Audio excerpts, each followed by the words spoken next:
Assalamualaikum warahmatullahi wabarakatuh. Perkenalkan, nama saya Fasya Randiazar dengan NIM 192311123. Di sini saya akan mempresentasikan hasil analisis frekuensi konsumsi makanan dengan metode Food Frequency Questionnaire atau FFQ.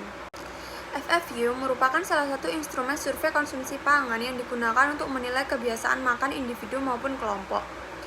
Instrumen ini berbentuk daftar makanan dan minuman yang umum dikonsumsi oleh masyarakat. Kemudian, responden diminta menyebutkan frekuensi konsumsinya, baik harian, mingguan, maupun bulanan.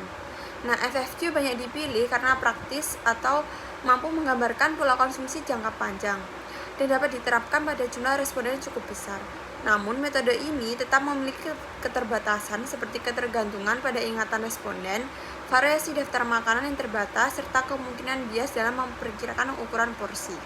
Nah, selanjutnya yaitu pembahasan dan hasil wawancara dengan responden, yaitu yang bernama Ratu Cempaka, jenis kelaminnya perempuan, usianya 20 tahun, tanggal interviewnya 6 September 2025, dan nama interviewernya saya sendiri. Nah, di dalam wawancara ini terdapat frekuensi konsumsi yang dikelompokkan dalam beberapa kategori, yaitu tidak pernah dengan nilai 0, 1-2 kali per bulan yaitu dengan nilai 5, 1-2 kali per minggu yaitu dengan nilai 10, 3-6 kali per minggu yaitu nilainya 15, 1 kali sehari yaitu 20, dan lebih dari 1 kali sehari yaitu 25.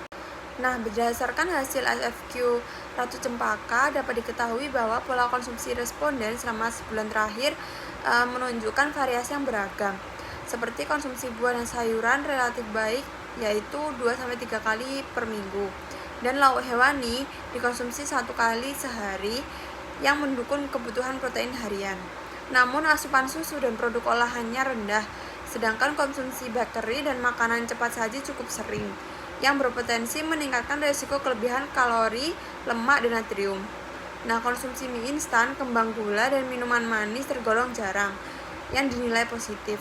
Secara keseluruhan, perbaikan pola makan diperlukan dengan meningkatkan konsumsi buah, sayur, dan sumber kalsium, serta membatasi makanan cepat saji dan tinggi gula untuk mendukung kesehatan jangka panjang.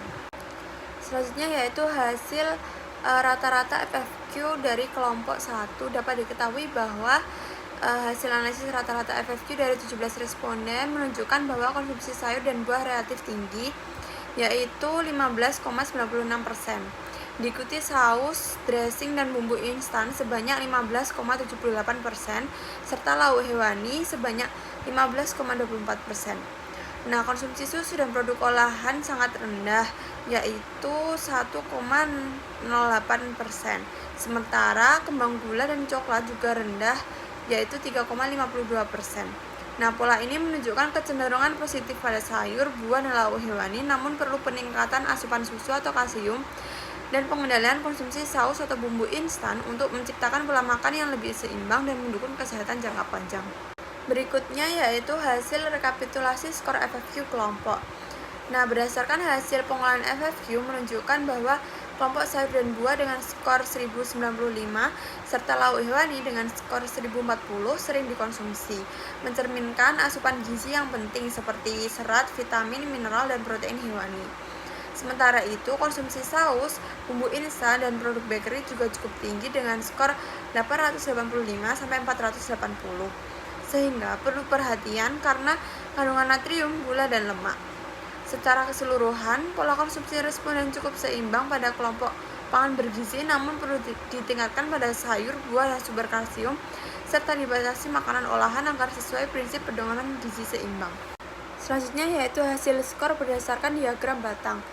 Nah, dapat dilihat bahwa yang paling sering dikonsumsi yaitu saus, dressing, perisa bubuk sebanyak 1-2 kali per minggu.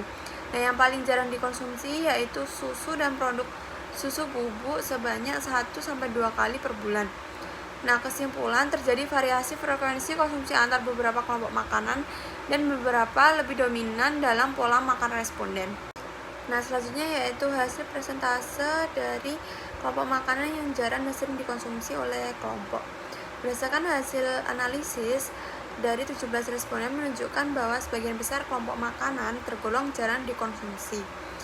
yaitu 1-2 kali per minggu. Nah, pengecualian terjadi pada buah dan sayur yaitu sebanyak 51,47% dan lauk hewani sebanyak 48,53% yang lebih sering dikonsumsi. Hal ini menunjukkan bahwa responden cenderung rutin memilih kelompok makanan yang pokok, sementara kelompok lainnya hanya sesekali hadir dalam pola makan sehari-hari. Nah, begitu pula berdasarkan diagram batang, dapat dilihat bahwa konsumsi belum merata. Sebagian besar kelompok makanan masih memiliki frekuensi yang rendah yaitu jarang, dan sedangkan yang sering dikonsumsi atau konsisten seperti buah, sayur, dan lauk hewani yaitu frekuensi jarang dan seringnya hampir seimbang. Nah, kesimpulannya yaitu buah, sayur, dan lauk hewani menjadi bagian penting dalam kebiasaan makan responden meskipun kelompok lain hanya sesekali dikonsumsi. Nah, selanjutnya yaitu berdasarkan diagram pie juga dapat dilihat bahwa responden mengonsumsi kelompok makanan buah dan sayur serta masakan lauk hewani, frekuensi responden mengonsumsi yang sering dan yang jarang itu seimbang. Dan untuk kelompok makanan susu dan produk susu bubuk, yaitu frekuensi responden yang mengonsumsi jarang lebih banyak dibandingkan responden yang mengonsumsi sering. Yang terakhir yaitu kesimpulan dan saran. Pola konsumsi 17 responden perempuan usia 19-21 tahun, termasuk responden RC juga, masih bervariasi. Buah, sayur, dan lauk hewani lebih sering dikonsumsi, sedangkan susu dan produk olahan lainnya yaitu rendah, dan makanan olahan seperti bakery atau ayam goreng siap saji cukup sering dikonsumsi. Disarankan meningkatkan frekuensi konsumsi buah, sayur, susu, dan sumber protein sehat, serta membatasi makanan olahan tinggi gula, lemak, dan natrium.